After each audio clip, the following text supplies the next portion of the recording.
Hello, my name is Thomas with Owlmoth Games. I also have Flo here as well.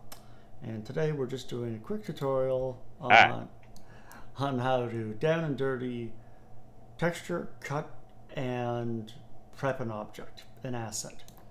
Now what we're looking at here is, or we'll be looking at, is not in their entirities either, 3D coat, which we use for cutting. We have bitmap to material, and we have Substance Designer for assembling the substances and materials. We have Substance Painter for painting, and then we would go ahead and apply whatever we needed to once it was in Unity in terms of shaders. We won't be talking about shaders today, as this is just kind of a quick and dirty how things go. First of all, we're going to start by going to 3D Coat, opening up a UV map mesh, and opening up Katana workspace here. So this Katana workspace is a katana which was put together by Glow in a few short moments, and it is by no means a complete high detail, high poly, high phase vertex count object. It is just a simple object for this demonstration. So we're going to call it Katana because we're original. We're going to set the texture width to 2048 and the height as well. Make sure you set your UV sets to the same height and width, otherwise you can end up with some jarring things. So let's open this bad boy up. So this here is our katana. Very exciting, lots of colors. Those are marking off the different areas you see up in the right of the UV preview. As you may be aware, a 3D model is not flat. It's comprised of many faces that fit together to give it the illusion of being round. That being said, if you just took a standard JPEG and plopped it on it, you'd get this exact same thing on each side, and there'd probably be some ugly stretching over the horizontal pieces that wouldn't receive the exact texturing. Now we've split this up as a lightweight object into 4 separate distinct parts: the blade, the grip, the handguard, and that danged square thing we can never remember the name of. It's like the Hakara or something like that. I'm not big into katanas. This is just a display thing. So let's unview all of these. We have blade, that square thing, handguard, and grip. So the first thing we're going to do is, if we want this to be able to have other people have it be human readable, this isn't really clear what's going on here. If you just threw a texture map over this, it would give you something, but it's probably not going to give you what you want. First thing we're going to do is we're going to clear seams, which each piece now has its own unique color. When I mouse over it, you will see in the UV preview to the top right, it's got that red ugly swiggy thing up here. That's ugly, that's ugly, that's ugly. That's because it's taking a 3D object and trying to just smush it flat. Much like taking a origami crane and just smushing it flat from the top down. That is what is happening there. So what we need to do is we just need to add some seams, make some happy little cuts, and sort that bad boy out. So what we're going to do here is we are going to look at the object. So it does have a pretty neat seam right down the center where the blade is, and the bottom of the blade is, excuse me, the top of the blade is round. We don't want to create a seam down the top of the blade because it's going to be pretty obvious, and you'll see why later. So what we're going to do here is we're going to press and hold shift, left click, that makes a seam. And if you look in the upper right, that is exactly how that cut that now, like a paper fold. Now, this part here is still not correct. So if we isolate it that way, we end up with left side, right side, back. If we remove just a few parts, you now have both sides of the blade stretched out as one UV section. So we're going to hide that. We're going to open up that square thing. Again, we're going to take a look at it. And we're going to see that it actually has pieces that go inside, which makes this a more complex piece than the simplicity of the blade. So first thing we're going to do is investigate the model, and we're going to see what chunks we're going to cut it into. So what we're going to do here is we're going to, and there are mirror and symmetry tools in this. I'm just not using them right now to show you how this functions. So we will put a couple little pieces like that. And let's see if we, no. Control Z undoes, very helpful. So now we have this piece, which is all gray and there's no red, which is good. That means there's going to be no texture errors. And these pieces. Now these pieces, because the shape of it aren't going to sit flat exactly, so we have to add in a few more little cuts. And that's what you end up with. That is the flat piece. If you had a piece of paper and you folded it into that shape, you would get this weird thing going on. Not weird thing, the guard shape. So we're just gonna mimic those same cuts on the other side, which is why if your object is symmetrical, you can save a lot of time doing that. There's other ways we could have cut that, you know, to get different shapes. It really depends what you require. Now, one thing we can do is we could clear out this piece here. That was the wrong one. This piece here. This piece here. And now the back and that section are one object. Now, why is it doing that? Because our cuts were not as clean as we thought. You can see that there's little pieces of red in the top right, and those are areas that may cause slight texture deviation because it's not flat. So what we're going to do is we're actually going to go back and leave it just like that for the sake of not ending up with texture errors. Now there's this blue piece. The easiest way I find to do these is to break them down into simple shapes. See, that piece there now just became a cylinder. I put a cut in the top of the cylinder and bang, there we go. Though what I said earlier, I still stand by.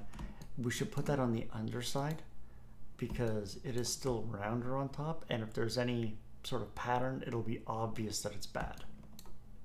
You'll see that commonly in prop objects in games, low level of detail objects, where people put the seams wherever they want because it doesn't really matter, because, you know, it might be a soda can and it doesn't really matter where the seam is because you're going to see it for 2 seconds before something runs over or something shoots it. Now,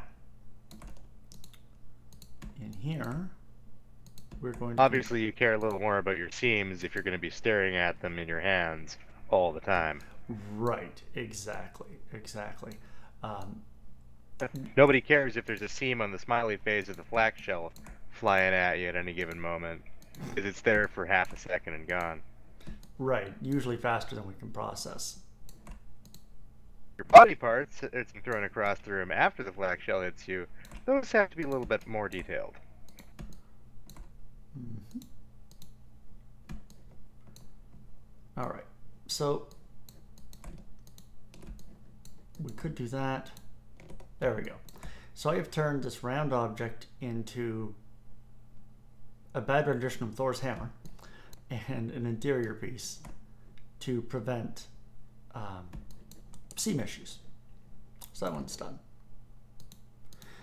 What Glow is saying, what you're saying, Glow, about things that you see a lot requiring to be seamed properly and textured properly is incredibly true.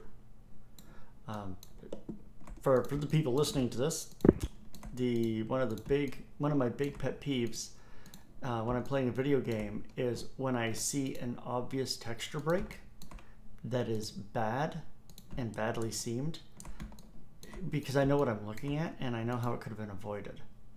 It's It's an unfortunate thing about doing this sort of work is that you get to pick out the flaws pretty quick. All the magic in playing games is lost. Sadly true. Sadly true. But I still play my fair share of video games. Don't worry about that. But sometimes I feel like writing other companies being like, you know, your texture, and especially games where you can paint on objects. I want to be like, you know that your object is it's got some flaws in it, and here's the file, I fixed it. But I don't want to be that guy. You know what I mean? Okay, we're just gonna leave those two separate objects. It's just easy. It's easier and it's cleaner. And now we're gonna do this, the grip. This should be easy, because what I said about breaking them into simple parts,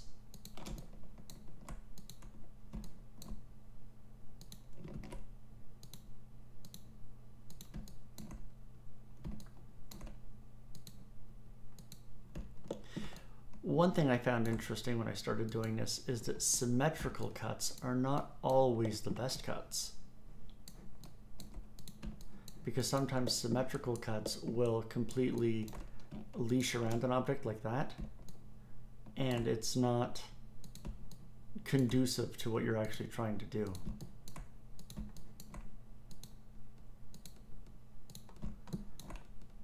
Because sometimes you need a small section to fit. All right, so there we go.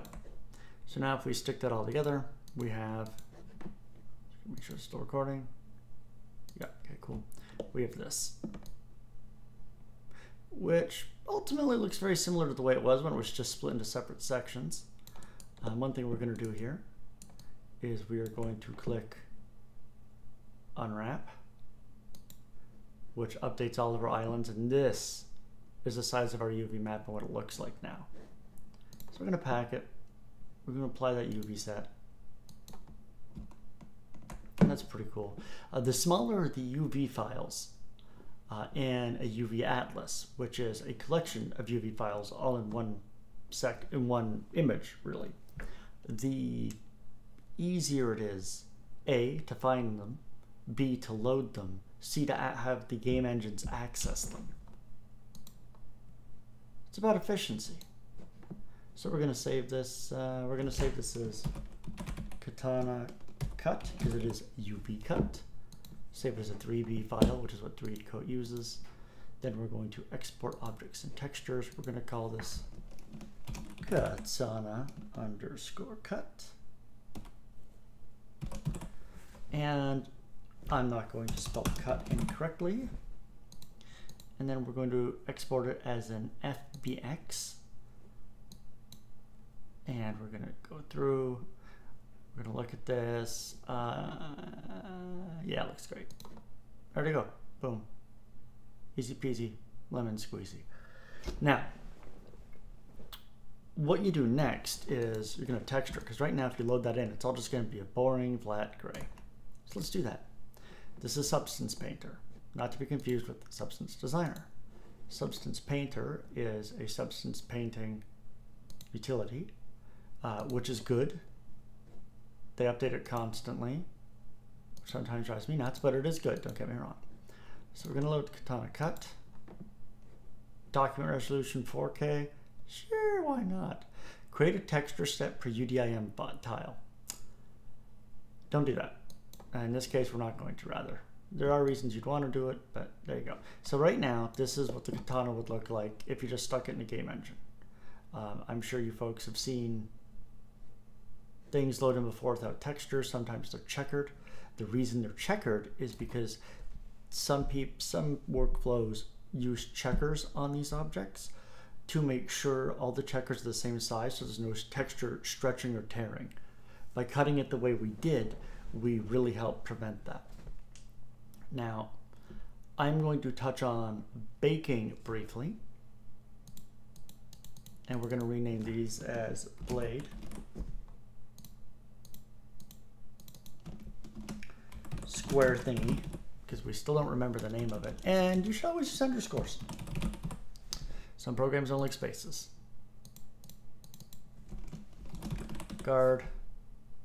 and handle. Wow, spelling, Tom, spelling. Oh, okay, so looking at this, if I just went and I took a what's called a smart material, it's a material, these are all the materials up here. I've made a lot of these, not all of them, but a lot of them. And what would happen if we applied something, let's do a regular material first, something with a standard pattern. Like this. It's exciting. Just drop that on there. And we're going to go to layers, because it has layers like Photoshop. And we're actually going to drag it. Oh, excuse me. We're going to make a new layer, a fill layer. And on the fill layer, it's still not going to let us drag it because we need to drag it over here. Bang. Why are you being difficult? Okay, I guess we're going to select it because it's not going to let me pick that particular one because it's being difficult. Okay, so it's just not going to show up because it's not baked. Smart materials will show up when things are not baked. They will tend to look ugly and incorrect.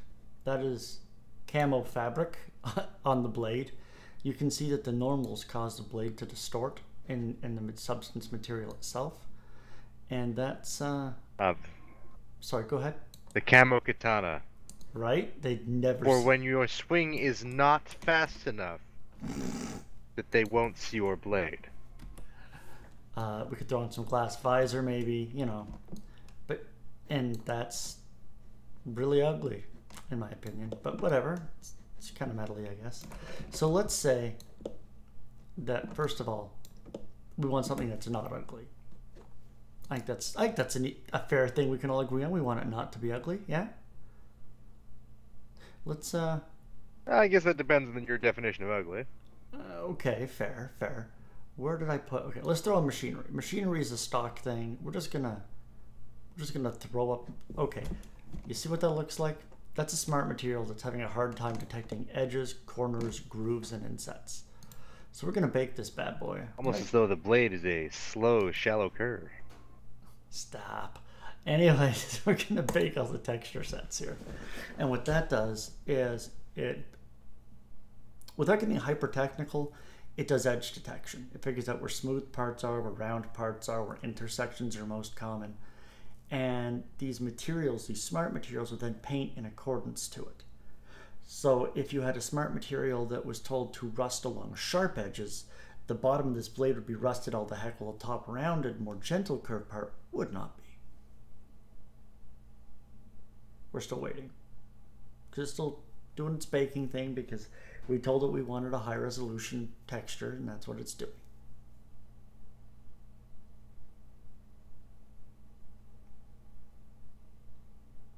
Still baking, because it bakes all the parts when I did bake mesh maps and I did all of it. And this is the difference it's going to show us in just a second. Once it, there you go. And you can see that that's a lot different. It followed the edging. Pinnacle of the swordsmith's art by DeWalt. All right, so let's go here. Let's get rid of the machinery one. Oh, I can use that one that I never get a chance to use. We're going to go over texture creation in just a moment as well.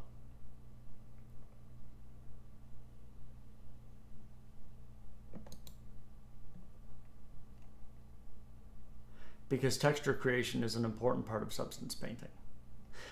There's a lot of different things we can do with Substance Painter to mimic height mapping, growth. That is not the one I thought it was. Let's turn off rust. Just gonna think about that for a second. Yeah, that's pretty ugly. It doesn't look really good on a small object. I keep trying to put it on tanks and things, but oh, I have multi-brick on as well. There we go. See the specular difference on parts of that? Specular and lighting and normals will make even a simple object look way more detailed than it really is. And the less faces something has, the less polygons, excuse me, something has, the faster, the less memory, processing power, etc. it uses in action. Which is probably why back in the 90s you're used to seeing square-barreled guns in first-person shooters. So, I took some pictures. Meanwhile, the first-person model, as opposed to the world model, had the complexity of the map you were playing on. Right, because you're not going to look at a wall that's just textured for very long. Unless you like DE Dust 2 that much. Anyways, so we don't need this because this is done for now. What we're going to do is we're going to open up this. This is bitmap to material.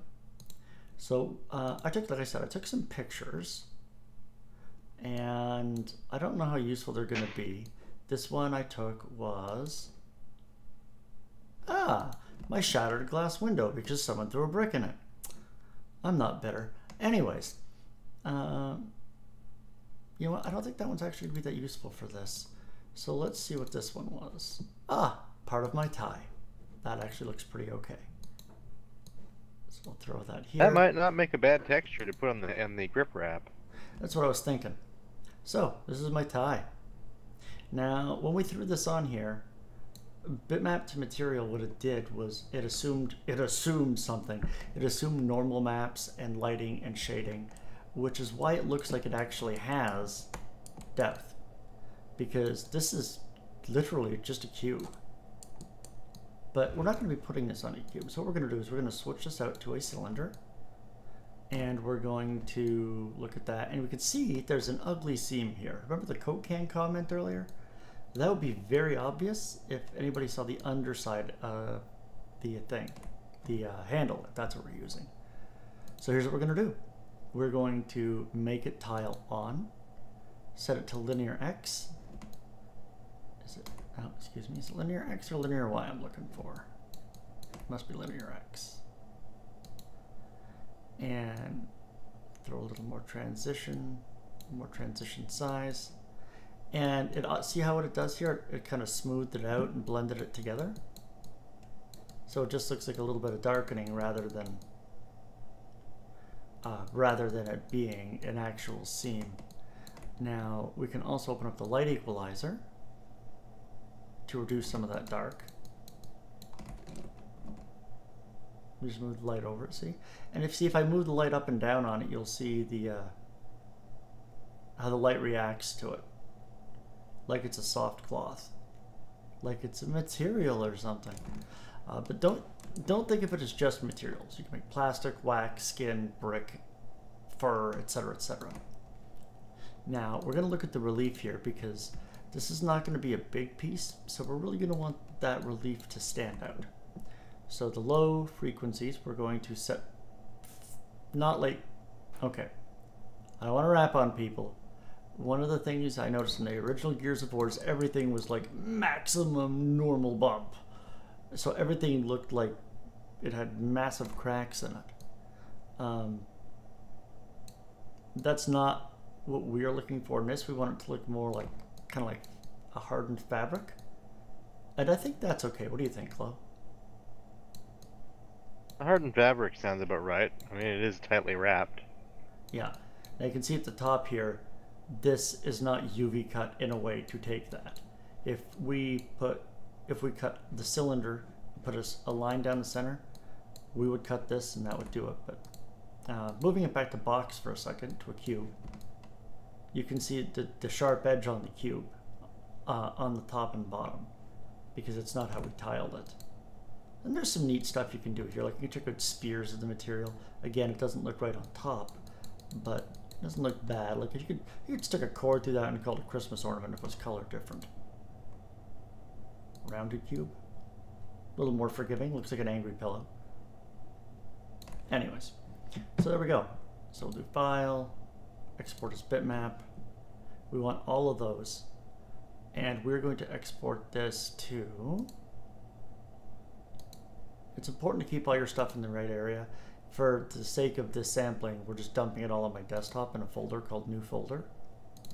Don't do that. We'll call this OMG underscore, that's Owlmoth Games, Katana handle, and that'll be fine. Select folder. Doesn't exist. Of course it doesn't exist. That's the folder I want to put it in. My bad. New folder. Boom, look at that. That's amazing. Select folder. And it's going to make the name off the graph name, etc. I don't care about that right now because, like I said, this is just a... Oh, there is one thing I need to do. You see how this looks nice, right? Right, Glow? What? You see how this looks nice? And there's lots of detail? Yep. Up here, we can set it to 2048. And it'll make the texture size much bigger, so if you go really in close, it maintains it. And that's how we took a 2D photograph and made a 3D I hesitate to say texture because it's going to become a material, but whatever, you get the idea. Alright. So that's the joys of inconsistent terminology across programs. I know. It's like trying to talk to somebody in Spanish to discover that they speak Latin, but not your Latin, ancient Roman Latin, but some of the words are kind of the same. So, next one we'll do, we're just going to grab another one of these here since we're here. What's this one? This is my, cancel that, my tile in my bathroom. Now it kept all the same settings that we had set already. It just kicked in the, kicked in that texture. So for the sake of what we're doing, I think that'll be okay as it is. We're going to export that and we're going to call it something else. New folder, Katana bathroom tile, because I don't have a better name for that right now. There we go. This will change all of those files to whatever Katana bathroom tile. It's very helpful that way. And if we wanted to, we could do other stuff. Just as an example, it's the top of my barber brush that I use my shaving cream on. No, don't put it there, put it up here. Load in main. This is going to look terrible because, as you can see, what it does. What we're going to do here is we're just going to play a little, like I said, just as an example. We're going to set to edges kincux, which tries to fit all of it together. And we're going to change the transition size. You see, what you'd want to do is take it into Photoshop or something and crop it out so it's just the fur. Otherwise, it's going to look really wonky. I don't think edge kincux is what we're going to be looking for. In fact, I don't think this is really going to work. Well, it's kind of bamboo-y, I guess, but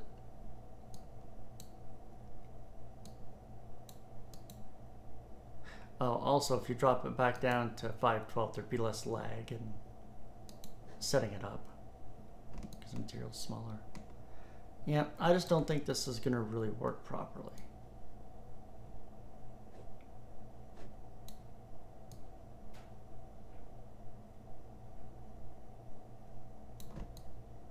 Okay, that's not so bad.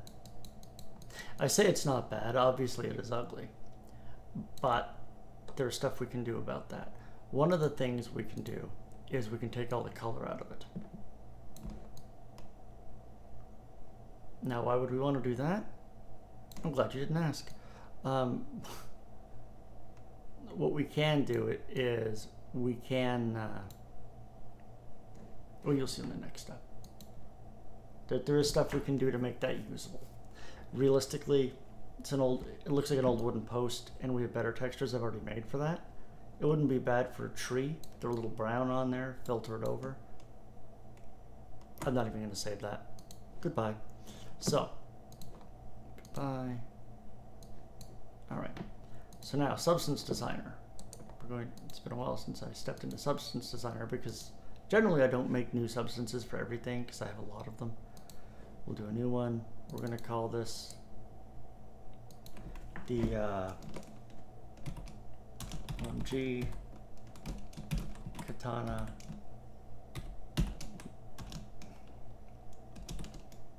handle.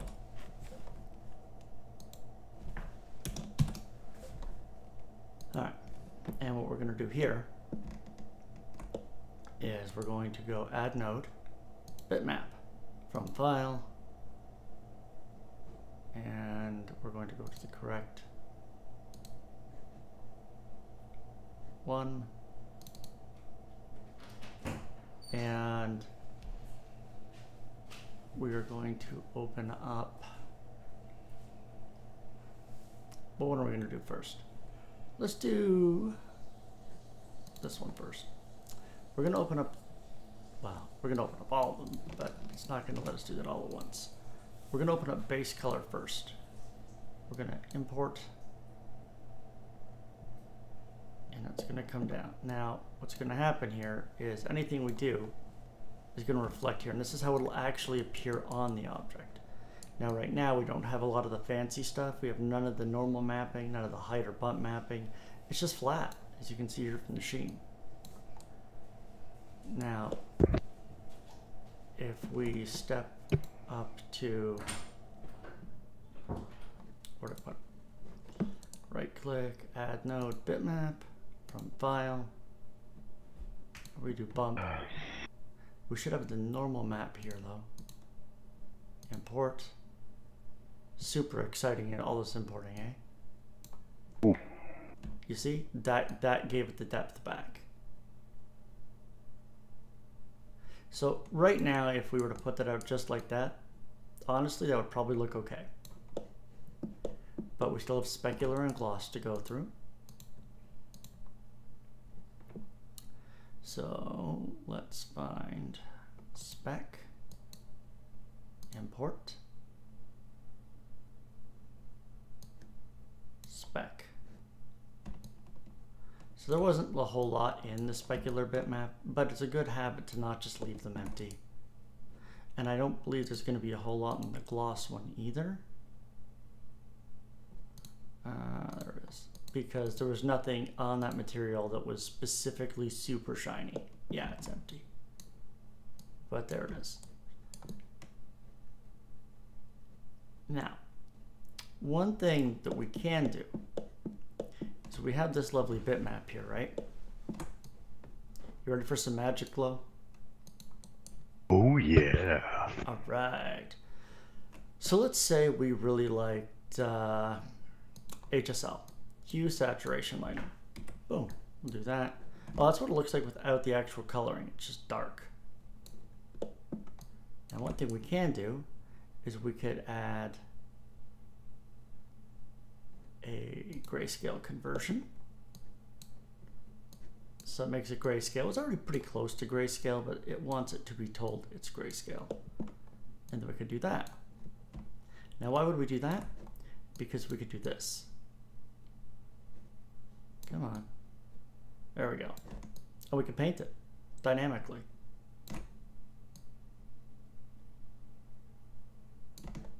So it's not just gray. Now, to make that available in Substance Painter, you have to go to here, you have to go to expose. Expose hue, expose saturation, expose luminosity. So I won't be able to change those here now, but those will become sliders that are available in Substance Painter. You can do the same thing with any of these. Normal maps are a little more difficult because the grayscale doesn't like to grayscale them all the same way.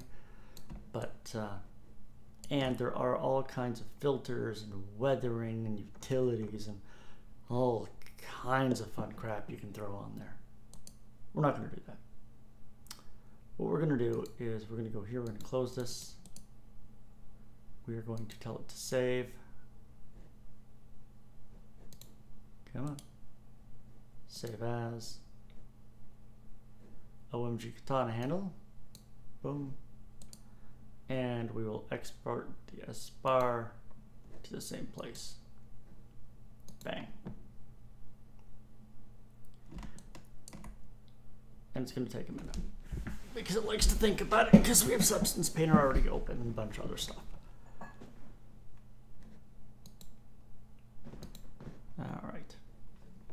Now, moving beyond that, if we wanted to just blow those away real quick, we could add node bitmap file, and we could jump to the other one we already set up. This one. Base color, import, add node bitmap from file, and we're going to throw in the normal map as well. Import. There we go. So again, we could throw that right there and it'll do the same thing. We can change the color of that. Those are exposed. Looks kind of like concrete because the normals are so intense. We could calm those down, back those up a little. For what I'm going to use it for, it's perfectly fine. So all we're going to do is we're going to rename this to OMG Katana bathroom tile. It's not that. OMG underscore Katana underscore bathroom tile. There we go. You know what? I'm just going to copy that name. And we're going to do a save as. Oh, it already updated it. Look at that. Awesome.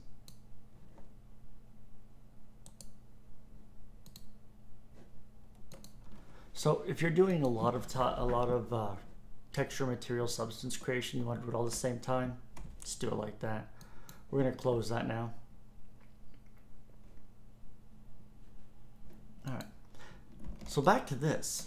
So now, let me see if it loaded in.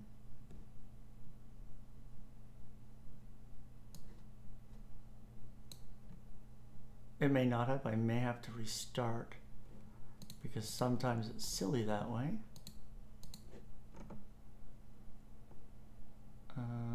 OMG multi-brick.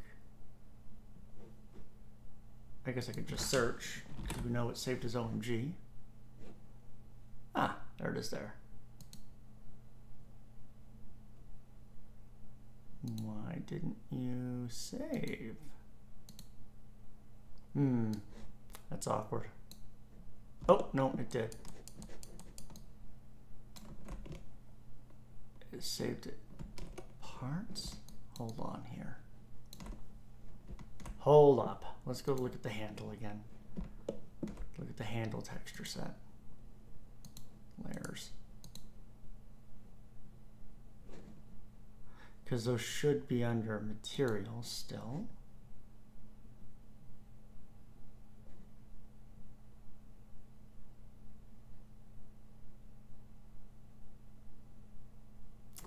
Okay, so we're going to save this. Let's just Katana for a moment. We're going to reload Substance Painter. Sometimes for the shelves, it wants that. I may have it all saved. Oh, I probably have it still saving to my old shelf. Just give me a sec. Open that up. I'll reload that too. The substance programs are interesting that they can pull and save to multiple directories at the same time. The unfortunate thing is that sometimes that means they don't go where you want them to. E drive maximum shelf materials. All right, should be there. Let's open up Substance Painter again. Maximum shelf. No substance painting or not still running.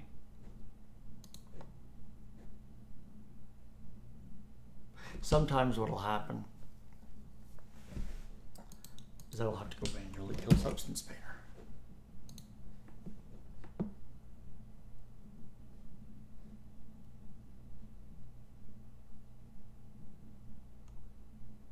Just give me a sec, we'll do it in this window here. Maybe just needed a moment to calm down. Substance painter sometimes does take a minute to unload. There we go. Something was done in substance painter, not by me. You can get some pretty realistic looking things out of it.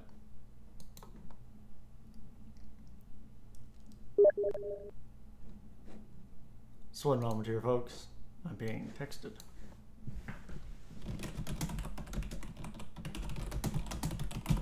Can't talk, streaming for work. Wow, I was streaming.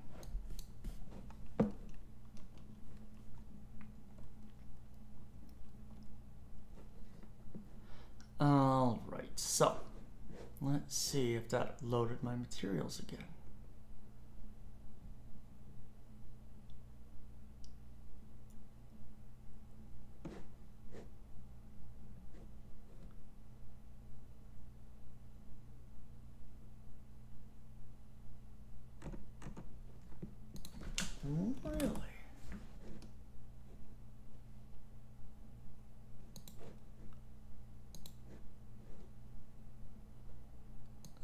Really?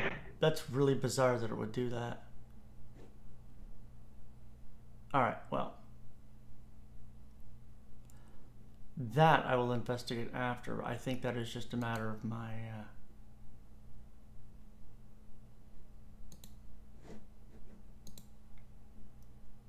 set to maximum shelf. It'll be just a moment here. So Glow, why don't you tell us about the wonderful world of model making?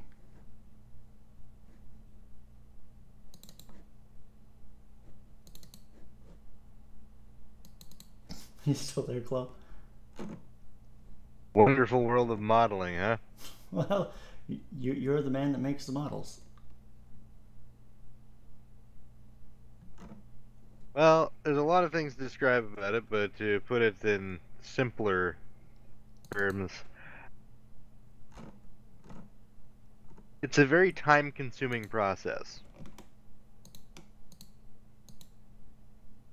Because on one hand, you want to build things as they appear either in your mind or in concept art you may have been handed by someone else in another department. And you will inevitably run into the problem of, yes, you can make a beautiful million polygon model that perfectly represents what you're trying to build. But no one is going to want to play a game using millions upon millions of polygons for a world model. I hear there's so a you certain... have to crunch that down to, depending upon the style of game you're making, anywhere from, say, 10,000 polygons to as little as a few hundred. Or if you're really getting into the blocky games, a few dozen. I heard that there was a certain space game that was... No, I can't talk about that certain space game. Well, that aside. Alright. One of the most important things is that all your models have similar amounts of detail. Otherwise, they look incongruous in-game. And they'll drive your texture artist up the wall as he tries to actually apply any sort of maps to them. Gee, that's never happened. No, you've been really good about that, honestly. Alright. Most important thing about modeling, however, well, maybe not the most important, but one of the most important things that is frequently forgotten is remembering to use only as many polygons as you actually need to depict a shape. You have a flat surface, that's a square, you probably don't need a lot of polygons for that.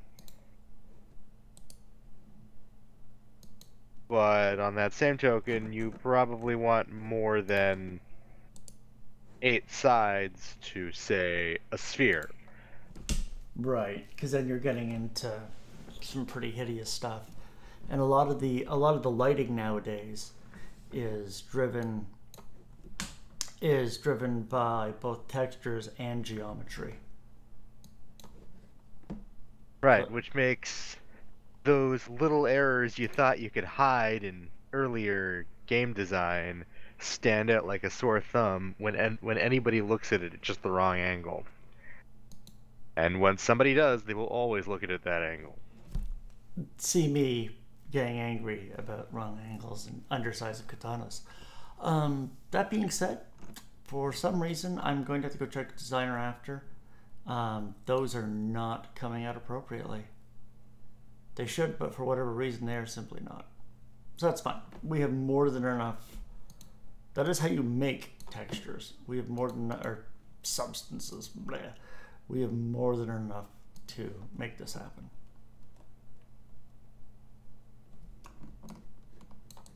All right.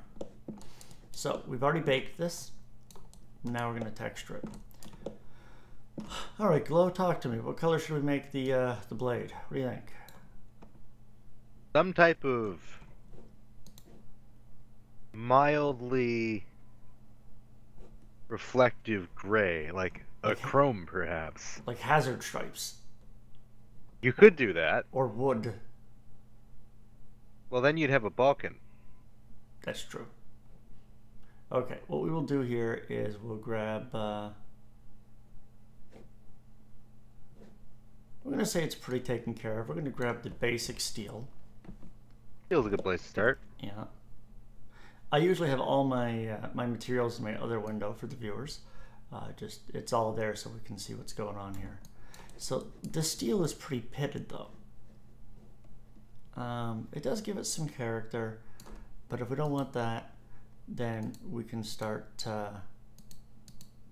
looking at what surface details we want to take out. Now this is the master of the handyman's art. What? Just hammering out the details?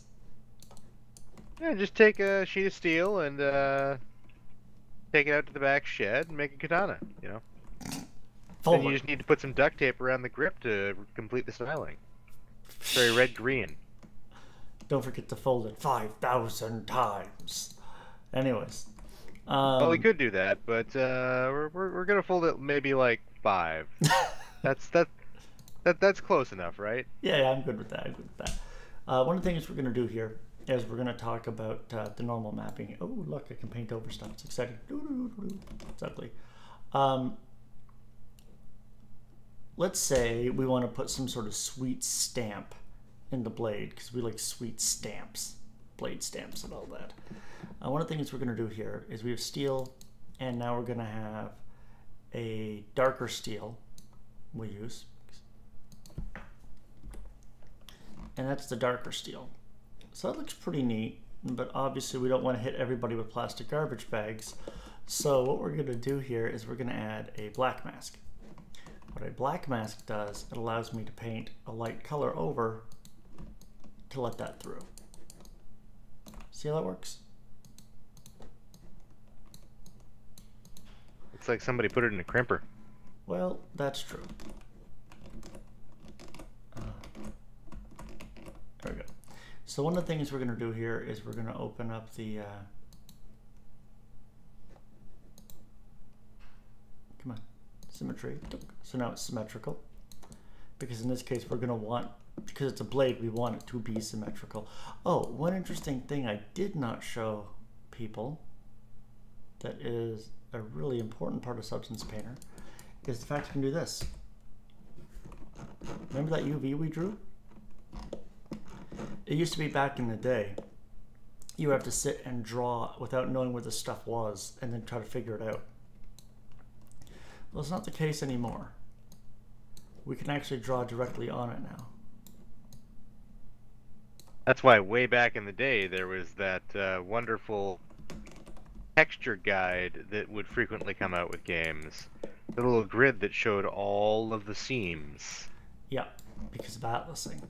So in this case, we're just going to pick this one, and we're going to assume it's going to look just as good on the other side.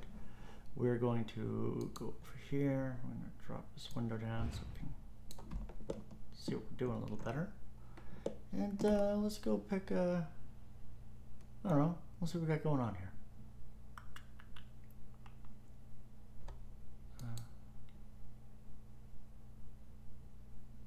So I just look at something here. Okay. Let's pick one of these. So what these are, more or less, are stamps. So see the brush here? I can't pull those ones in. They've changed this on me recently. There we go, there's my procedurals. So let's say I really liked, no, I'm gonna save that one for something else.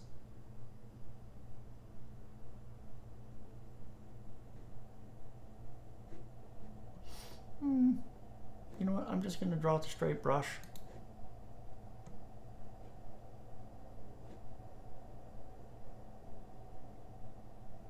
We're gonna want it to look fairly sharp. Or maybe we want it to have a little banged in. So we'll make it a little smaller here. And we're gonna fake a design. That's what we're gonna do. Right after I figure out why that's it's not in white. Sometimes you have to reset the brushes. And it's kind of irritating, but whatever. So if I just did that, stop that. If I just did that, we could just get like a metal damage to it. But that's not really what we're looking for here. Let's go.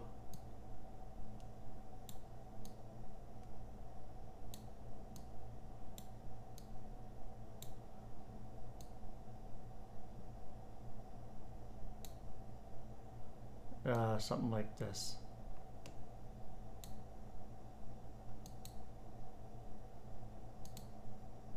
That looks decorative, right? Why am I flipping upside down here? And that's what that'll look like there on both sides. Obviously you'd want to put more thought into it, but if you don't like it, you can just delete that, because it's non-destructive and it's only on this piece.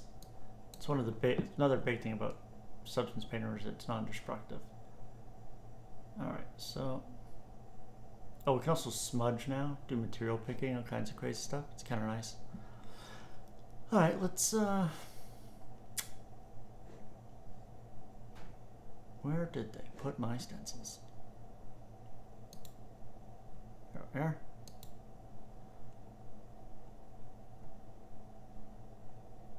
You know what? I know it's not really... well, you know what? That'll do fine. Just throw that on there.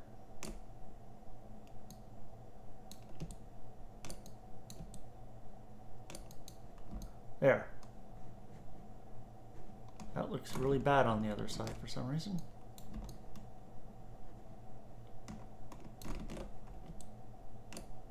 Whatever. It could be butterflies and rainbows. It doesn't much matter. Well, I guess it kind of does.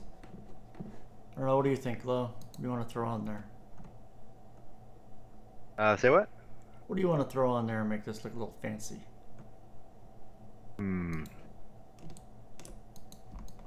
the black markings certainly have a vibe that appeals to a certain demographic. Well, now here's one thing we can do. Is we could look here. And... where is... It's going to find out which fill. It's not that one. It's not you. Is it you? No, you're the under one.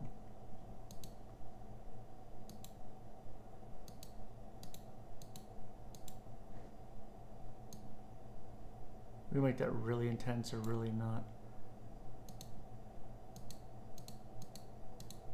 Okay, that particular one was a poor one to pick because of height mapping. There's some neat stuff we can do with height mapping. We'll look at that in the other parts.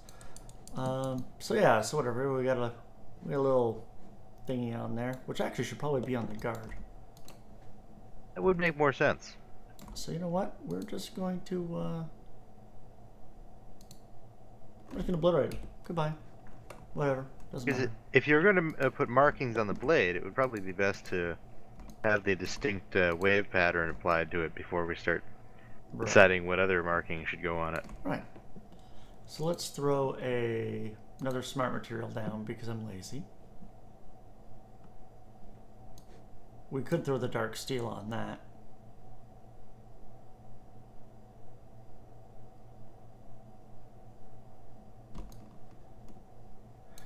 Remember where I put the cutting in the center?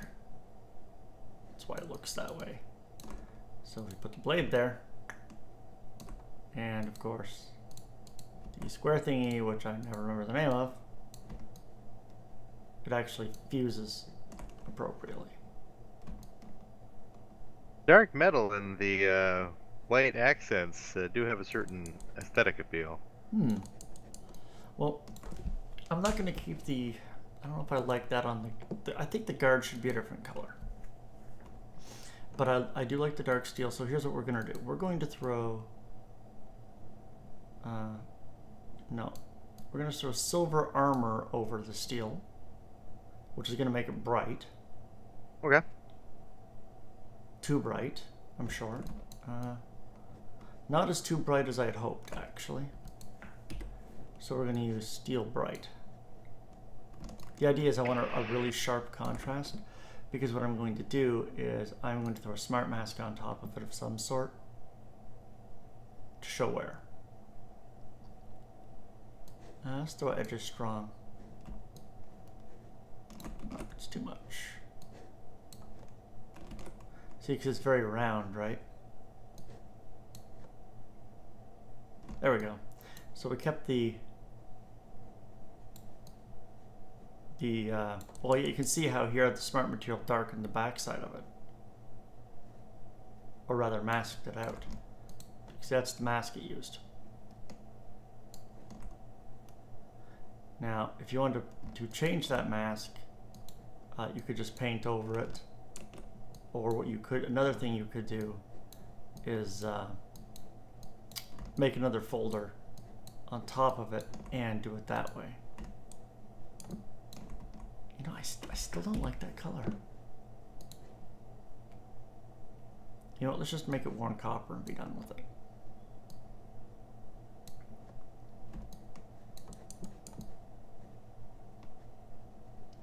Because this is just an example anyhow.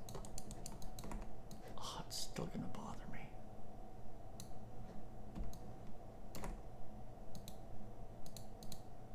Polygon, scale, rotation, height. That was an old polygon I made.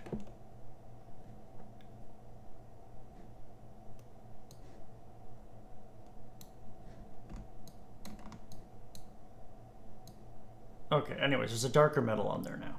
Whatever. So we'll move off the guard and off the blade. We're gonna go to the handle after we do the square thingy. The square thingy, I'm gonna make brass. None of this, by the way, is probably actually what a katana should be painted as. Oh, never mind, I painted the handle brass.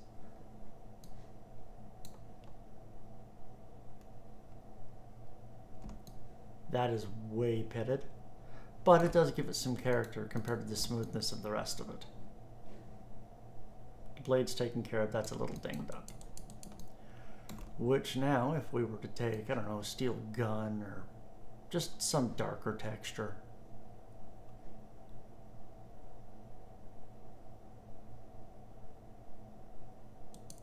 And then I did that as a black map.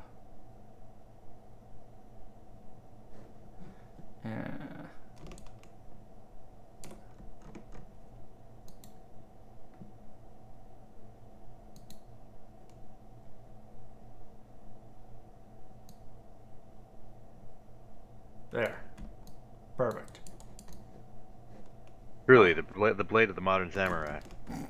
Except I didn't mirror it or any of that. Actually, what we're going to do is not steel black. What we're going to do is we are going to use plastic glossy, and any of these you can remove any of the maps that we had set up previously in Substance Designer, because obviously blue plastic is terrible, but for this. But what we're going to do is we're going to remove the dust, and under plastic base we're going to remove the color, but we're going to keep the height mapping. In fact, we're going to remove everything but the height mapping. And the height mapping is important because we're going to add that as a black map. So when we paint,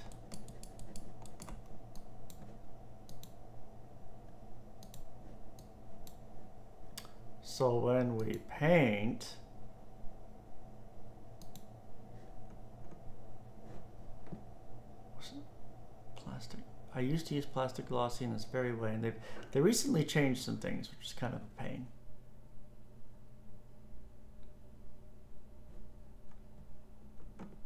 Was it not plastic glossy? Plastic gloss pure. Let's try that.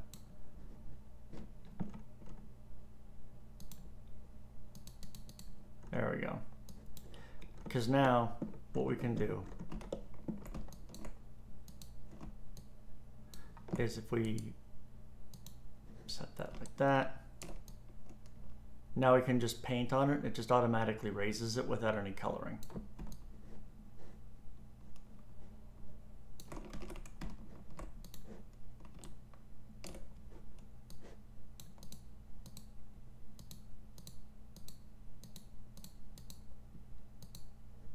So if you wanted to, if at this point you wanted to stencil something onto it,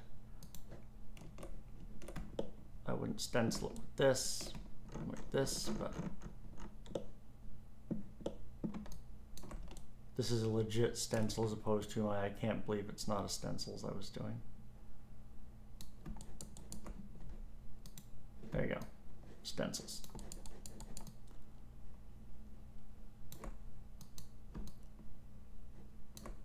Now, the thing about the heights too is you can also use them subtractively.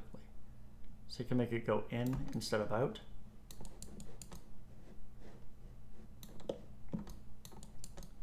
And there you go. And you repeat the same for the handle. Now, we've been doing this very simply and using one texture per thing. Obviously, you don't have to. You can mix and match and add all kinds of crazy stuff. Yeah, we're going to change that color. How fabulous. Right? There we go. That's a little better. Make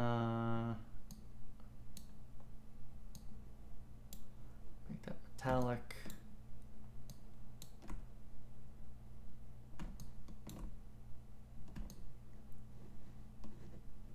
Now, that's neat. I'm still not sold on it. So what we're going to do is we're going to add a fill layer. Actually, we don't have to add a fill layer. We could just add a straight up smart material layer. Pick a color, Glow.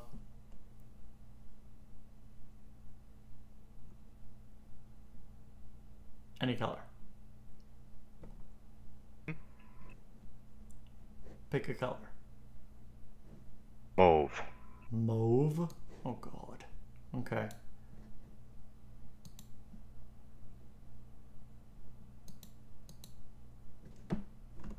Actually, it's pretty close to probably what you're looking for anyways.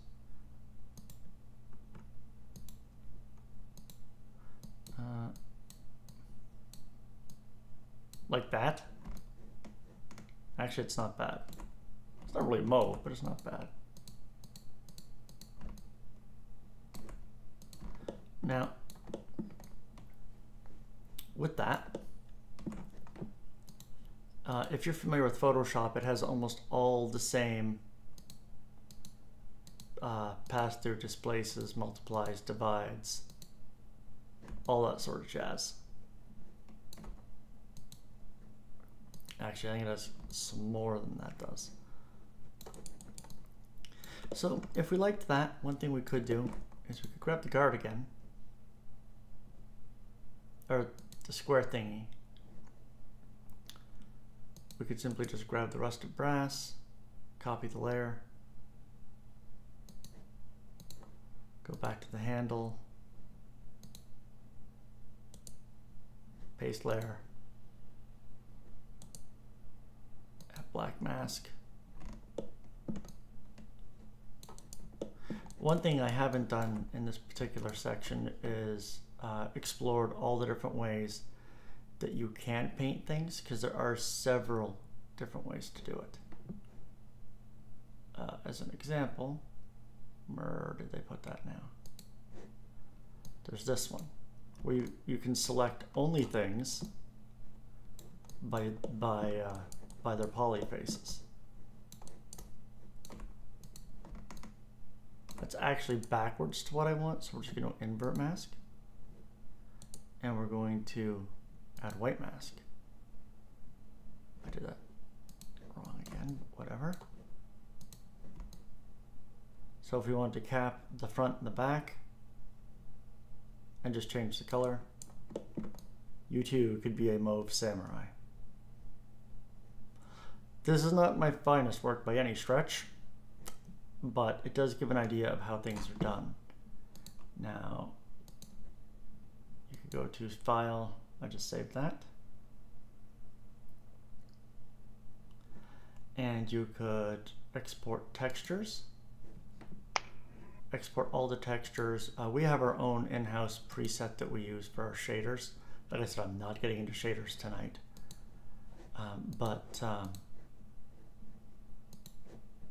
That's there, all the different maps that are used. And then you can export that, and then you can import that into whatever game under whatever format you want it. There you have it. That is perhaps longer than it needed to be, but considering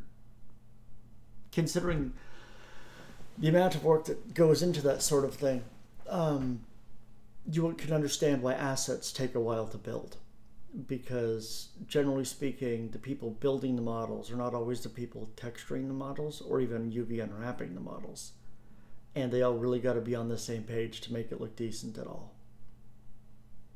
If you have the convenient example of the equivalent to the object you're texturing, use as reference, it can go a lot faster than, say, if you're trying to texture something functionally from scratch that is a purely imagined object, creature, vehicle. Hey, why don't you build me an alien? Okay, what kind of alien? I don't know, alien-y. Okay, wait, why does this, 10 minutes later, why does this alien have fins? You said it'd make it alien-y. Aliens have fins. Yeah, but I wanted tentacles. What? One of the worst things an artist can be given is a vague direction in the form of an overarching topic. My personal favorite is a dragon. Okay, what kind? Well, just a dragon. Well, that's not narrowing it down. Is this for an Asian realm? Is this for a Western realm? Is this some other weird imagining that it's going to need feathers or something? When you get down to it, you can be given some really vague directions as a modeler or texture artist or a concept artist even. Yep. You have no idea, so you just have to wing it. And it will obviously be wrong. But sometimes you'll make something and you'll think it's awful. Someone else will go, it's a goddamn masterpiece. We're gonna do this. And you'll go, okay.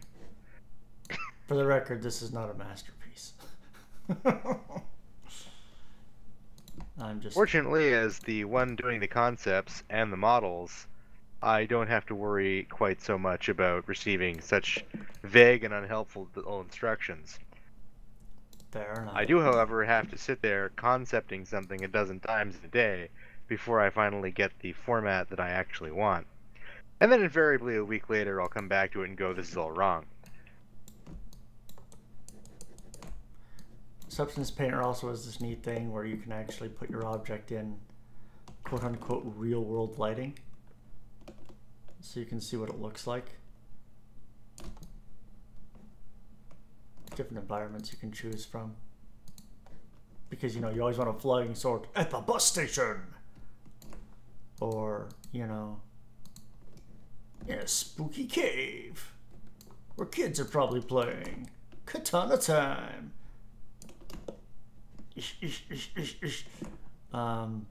You know, or you could just use, you know, some of the standard studio lighting to get a good idea. It is a good idea to take it into different lighting, all humor aside, to make sure it does add up, because part of the things that people will tend to do is they'll only model it in one light, and then when it gets pulled out into other more natural lighting, it looks less than spectacular, shall we say.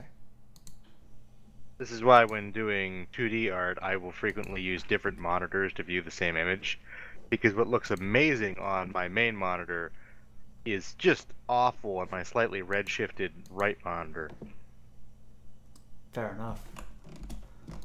So, this has been Owlmoth Games, quick and dirty intro to make quick and dirty items. Hope you've enjoyed it, and I hope you all have a great day/evening. Take care.